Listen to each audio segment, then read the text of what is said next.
वट सावित्री का व्रत सुहागिन महिलाओं के लिए बेहद ही खास होता है।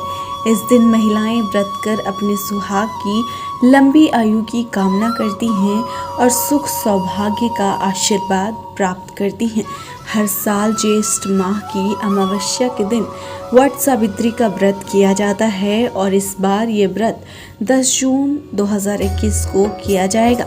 लेकिन खास बात ये है कि इस दिन पड़ने जा रहा है साल का दूसरा ग्रहण जो 2 सूर्य ग्रहण होगा। वट सावित्री की पूजा का मुहूर्त हम आपको बताएंगे, लेकिन उससे पहले आप इस दिन लगने जा रहे ग्रहण काल का समय जान ले। ग्रहण दोपहर 1:42 से शुरू होगा और शाम 6:41 तक रहेगा। लेकिन विशेष बात यह है कि ये सूर्य ग्रहण भारत में दिखाई नहीं देने वाला, इसलिए यहाँ न तो सूतक काल मान्य होगा और न ही ग्रहण का कोई असर भारत में दिखेगा।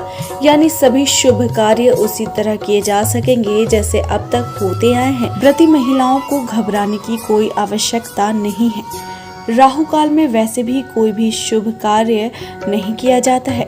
10 जून को दोपहर 2:30 से शाम 3:47 तक राहु काल है, लिहाजा इस दौरान पूजा करने से बचना चाहिए। वट सावित्री के व्रत का काफी महत्व है। ये व्रत करवा चौथ के व्रत के समान ही है, जिसमें पति के लिए पत्नियां निर्जल और भूखी प्यासी रहकर व्रत करती हैं, 16 श्रृंगार करती हैं और खूब सजती सवरती हैं। इस दिन वट के वृक्ष की विशेष पूजा की जाती है। हिंदू परंपराओं और रीति रिवाजों के अनुसार महिलाएं वट सावित्री व्रत अपने अखंड सौभाग्य और पति की दीर्घायु के लिए रखती हैं।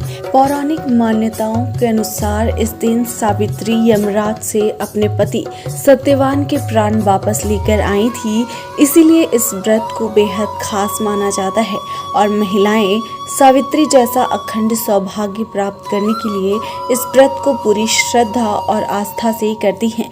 वहीं ज्योतिषी मान्यताओं के अनुसार बरगद के पेड़ में ब्रह्मा, विष्णु और महेश तीनों का वास होता है, इसलिए इस पेड़ की पूजा करने से तीनों देवों की कृपा से महिलाओं को अखंड सौभाग्य की प्राप्ति होती है।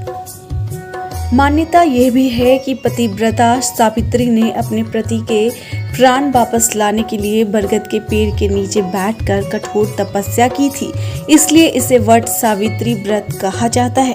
इस दिन वट वृक्ष को जल से सींचकर उसमें हल्दी लगाकर कच्चा सूत लपेटते हुए उसकी परिक्रमा की जाती है। साथ ही शुभ वस्तुएं भी अर्पित की जाती है। महिलाएं इस दिन सूर्योदय से पहले स्नान कर लें और सूर्य को अर्घ्य दे और व्रत करने का संकल्प ले।